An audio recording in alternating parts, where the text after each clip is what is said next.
Now, Okay, so you watch.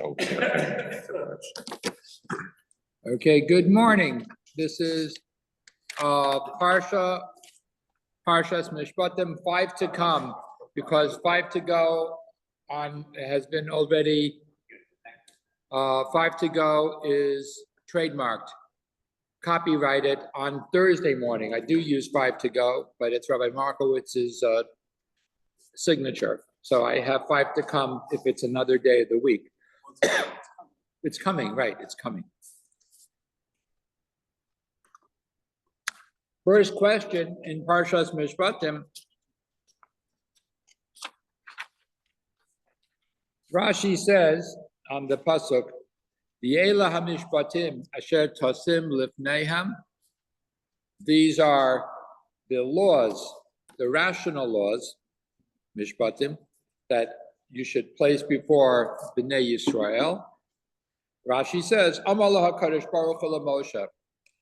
God said to Moshe, "Lo sala al daltacha." Don't think. Lomar eshna lohem aperek v'halacha bezo gimel pa'amim ad shehei sedura b'piyam kimishnasa. Don't think, Moshe.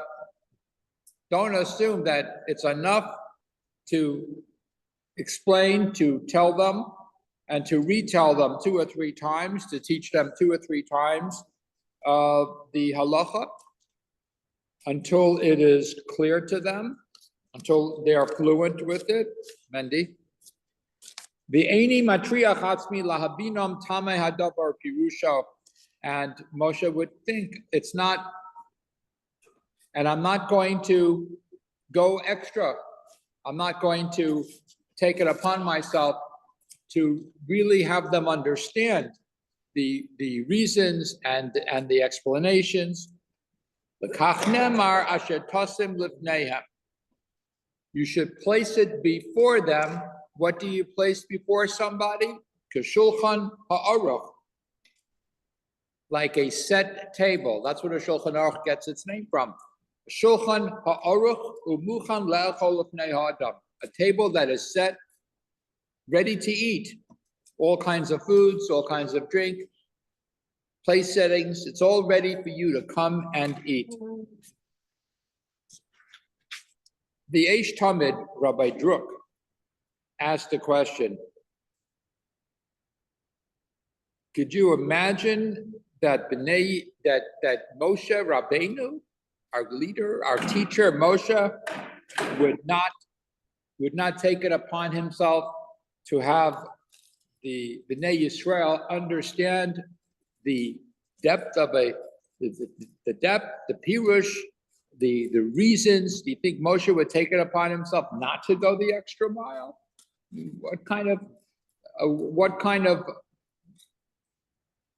havamina, what kind of thought does Rashi entertain that Moshe would not have gone the extra mile? So what's the message here? K'shulchan ha'aruch. All right, let me ask you a question.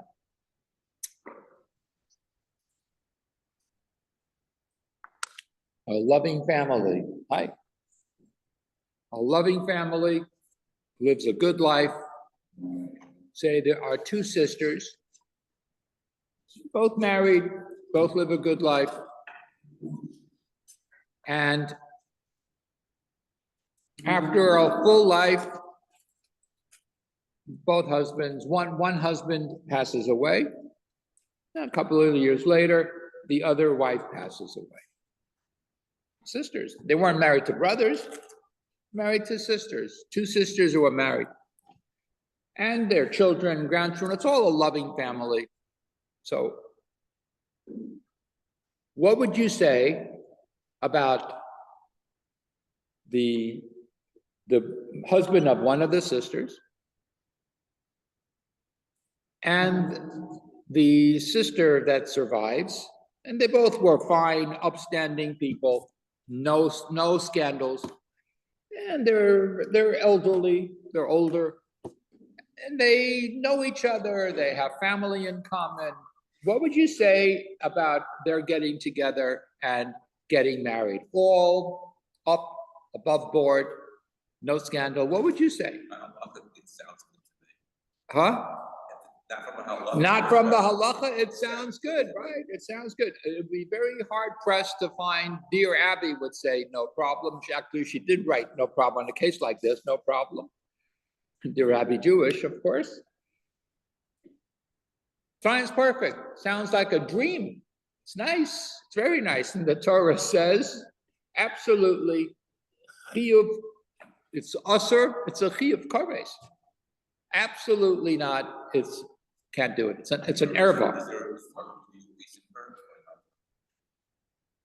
I'm not sure there's a reason because that's not one of the mishpatim. But just like there are cases that we don't understand, our laws are not like society's laws. Society will say there's nothing wrong with it, and our laws are different. But on the other side of the coin, Yeah. if you have a woman and two brothers, you have to If there's no children, there's a chiyuv. If there is zera, if there is any progeny, then there's an isur d'oraisa. Okay. So that's what Rabbi Druk says. Moshe understood that there are many laws, the laws of Mishpatim that are in this parsha. Most of them, not all of them, you'll see, but most of them, the laws of Lova and Malva, borrower, lender, the laws of Ganav, the laws of torts and damages, the shor, the ox, the bor, b'shus harabim. You know, a person has something in public property that somebody trips in, potholes that you didn't repair. These make sense. So Moshe is being told by Hashem, teach them that even these halachos sichlios, even rational laws that any society can and should come up with, it's not, our laws are not like theirs. That our laws are a tzivoy from God. Our rational laws, the way we are to think rationally, they're not what you're going to come up with as a society, but they're given to us by Hashem. And there are many examples in the laws that may not make sense. But HaKadosh Baruch Hu tells us, what you think rationally is the right thing, our halachas are different. Give you an example. An example, ayin tachas ayin, shein tachas shein. Makes perfect sense. You knock someone's eye out, you knock someone's tooth out, an eye for an eye. Makes perfect sense. Halacha teaches us, mammon, you pay for it. By how much damage did you cause the person financially? You don't take an eye for an eye. You don't cut off a hand for a ganav. These things make sense, but our Torah tells us our rational laws have to be superseded by what the Torah tells us are our rational laws that we're supposed to follow. There's a deeper lesson also. The deeper lesson is, if this is true, then we have to look at society in general. People come up with things that make sense. Things that make sense may not be proper, are not the be all and end all. You need a divine spark. You need something beyond your intellect that you understand. What you can come up with rationally, that may not be the will of God. You have to accept that there is stuff above what your understanding, above what your intellect can accomplish to establish a society, because it's not the way we think something's going to be. No, it's got to be a real society, a Torah society, has to accept authority, not just from people making laws, but it has to accept the authority from someone who gives the law, from our Torah, from Hashem. Number two, One of the first laws that we have, this is from Rabbi Frand, tells us about the person who is sold to slavery, the Eved Ivri. Most of the time, this was either a thief who's being rehabilitated. Part of his rehabilitation is not to go into a jail where he learns all the tricks of the trade of being a real criminal. But part of the rehabilitation is to be in a proper Jewish home, to learn how to follow the Torah. And when he comes out after 6 years, after 7 years, at the 7th year, when he comes out, he'll be a productive member of society, hopefully. Or an Eved Ivri is one who is destitute, doesn't have any parnasa, doesn't have anything he can do. So what does he do? Sells himself into slavery. At least my meals are there, I'm getting paid, I'll get clothes. So it's a good life. Unfortunately, some people think it's a good life. So if he doesn't want to go free after 6 years, what's the rule? Baratza Adonope says, no, Bamartseya, take the ear and you knock the ear with the, it's an awl, A-W-L, with an awl, A-U-L or A-W-L? A-W-L, that's one of the things that you don't want to put near your ear. It makes holes into a wall. Ba'avadoli olam, and he's going to be a slave until the Yovel. The olam means he's not going to go out after 6 years. Okay, I understand. Rashi tells us, Ozenzu sheshama, why the ear? Because this ear that heard, Avodahem, B'nai Yisrael are my servants. They're not supposed to be servant to anybody else. We are Hashem's servants. Went and wanted to indenture himself, this ear, this person, indentured himself to be a servant, to be a servant to somebody else. This ear deserves to be pierced. Whether the message is open your ear so you can't close your ear, you have to hear it. We're not going to let you close your ear. Whatever the message is, the Chavetz Chaim says, why do we have earlobes? To close your ear, not to hear a Lashon Hara. So we want to make sure you open that opening so that the words go through. Rabbi Yisachar Frand asked the question, okay, why, he says it's a Sfas Emes actually, in Rabbi Frand on the Parsha. Why the ear? Why not the brain? Why not the heart? It's not the ear, the ear. Okay, but what did the ear do? The ear is a tool. The ear is a tool. The person made the decision with the brain not to follow the ear. So what did the ear do? He's right. He's right. Is it a matter of initially, are you listening or are you hearing or are you listening? Okay, well, you're like my wife, or I'm going to tell Rabbi Zell, maybe we're all women are alike, and that's what he says over here. Guess what? Come on. He says, this is he quotes from a Rabbi Michal Tversky of Milwaukee, a practicing rabbi and psychologist. So if I'm in Milwaukee, I know I can go to somebody. He pointed out that there are patients in his therapy that can often discuss a problem, see the answer. Yeah, sometimes you know what you have to do. Clutterers, they know what they have to do, but they're often reluctant to follow that. That's an inside joke.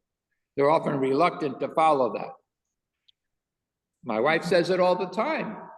You heard, but you didn't listen. We hear. So the ear indeed is the tool that didn't transmit it to the brain. The ear heard, but its words, the words didn't make an impression on the brain. The sound that entered your ear, your body part failed you because it's supposed to be a connection to your brain. In Hebrew, what's the difference between the ha'azin and the shmoa.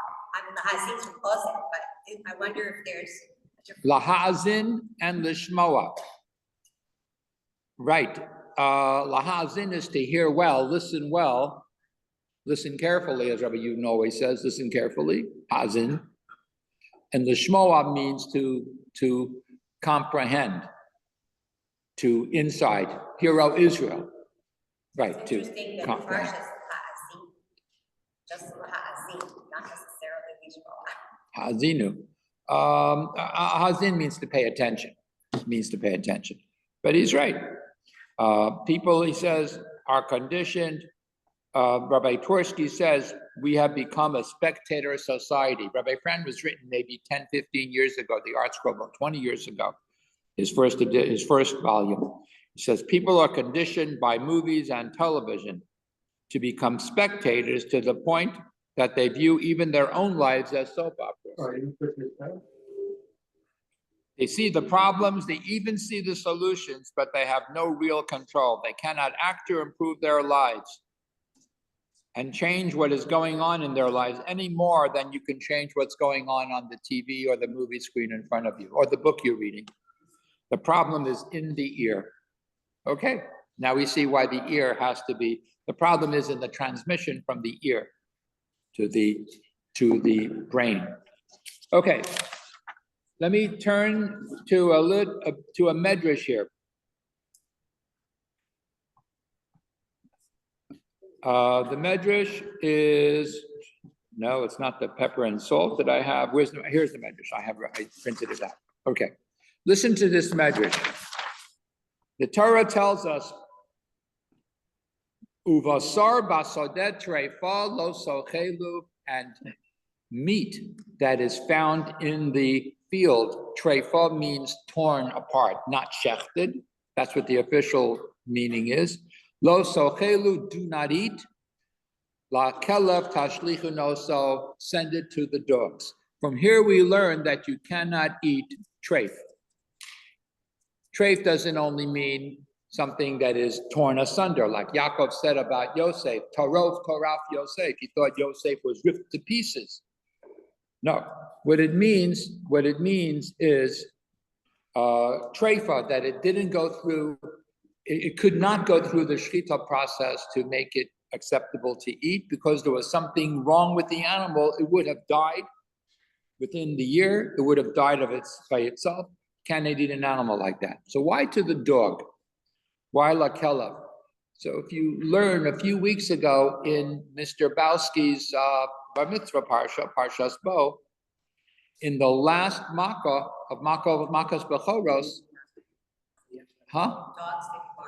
dogs didn't, it's not the barking, lo yecharatz,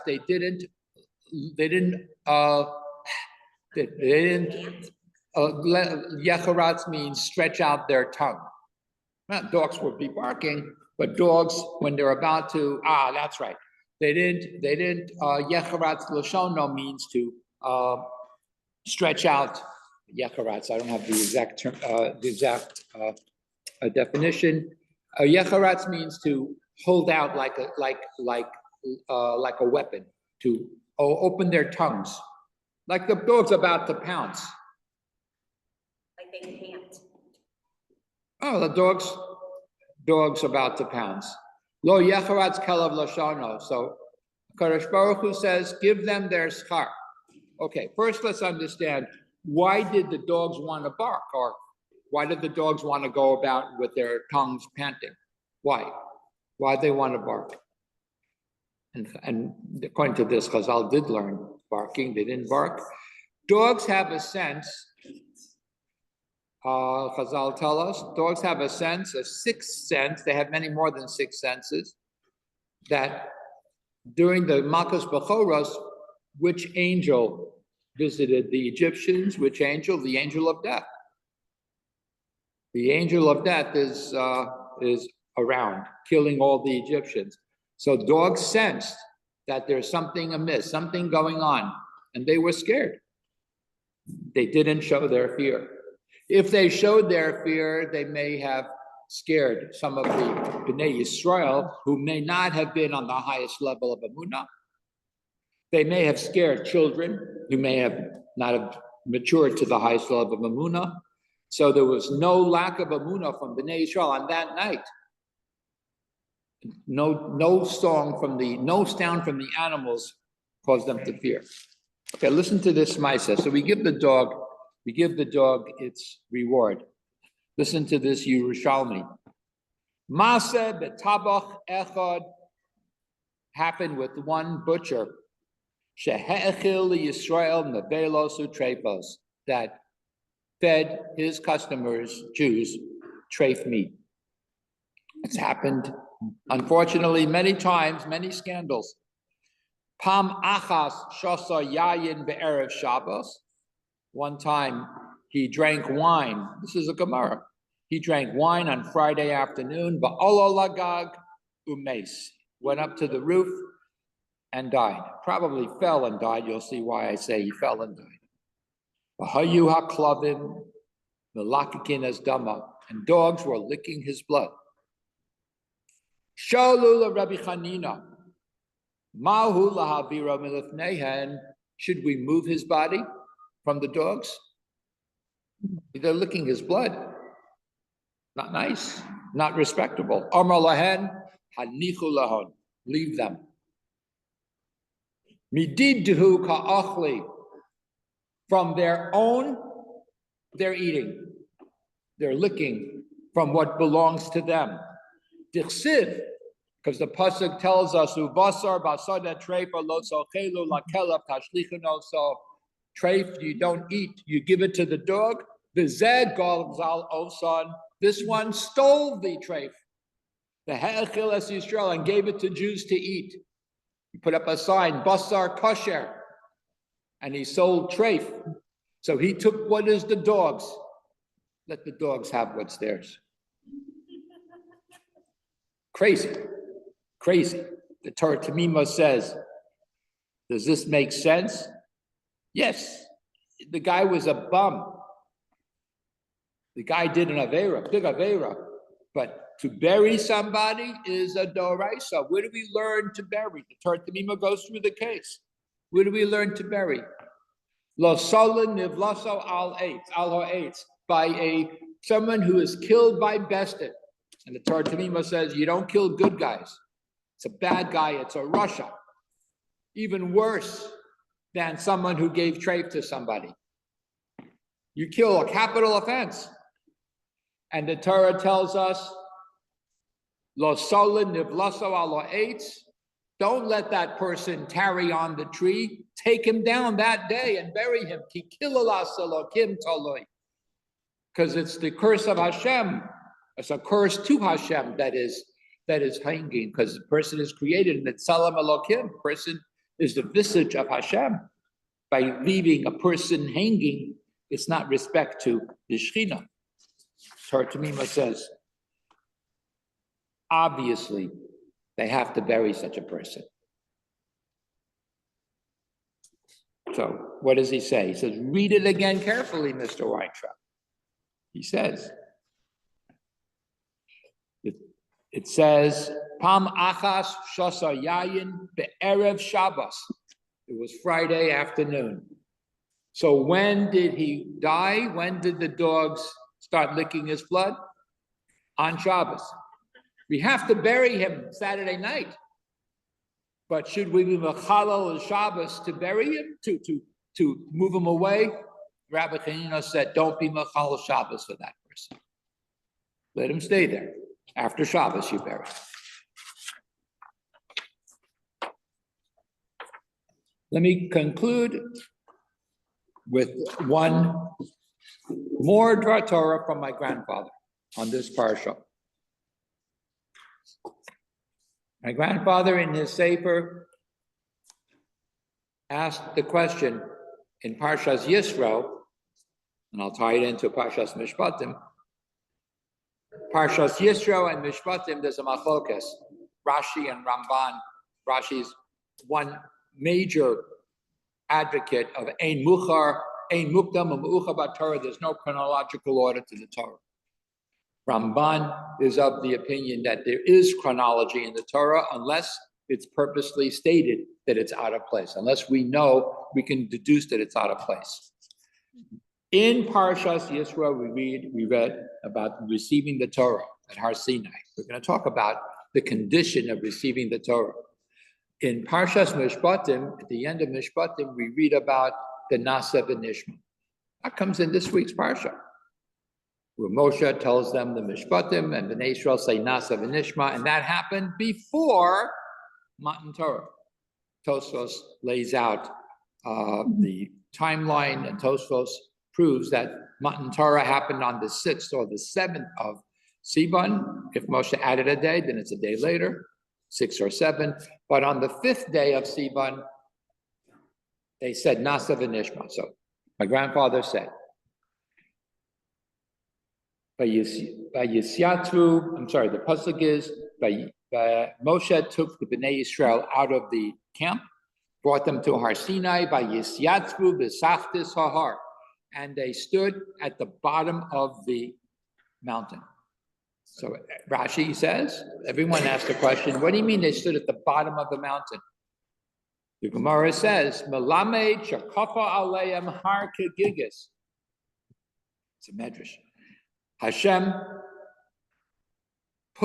rifted the mountain like a saucer over Bnei Yisrael and said to them, Im tekablu es haTorah, if you accept the Torah, mutav, good.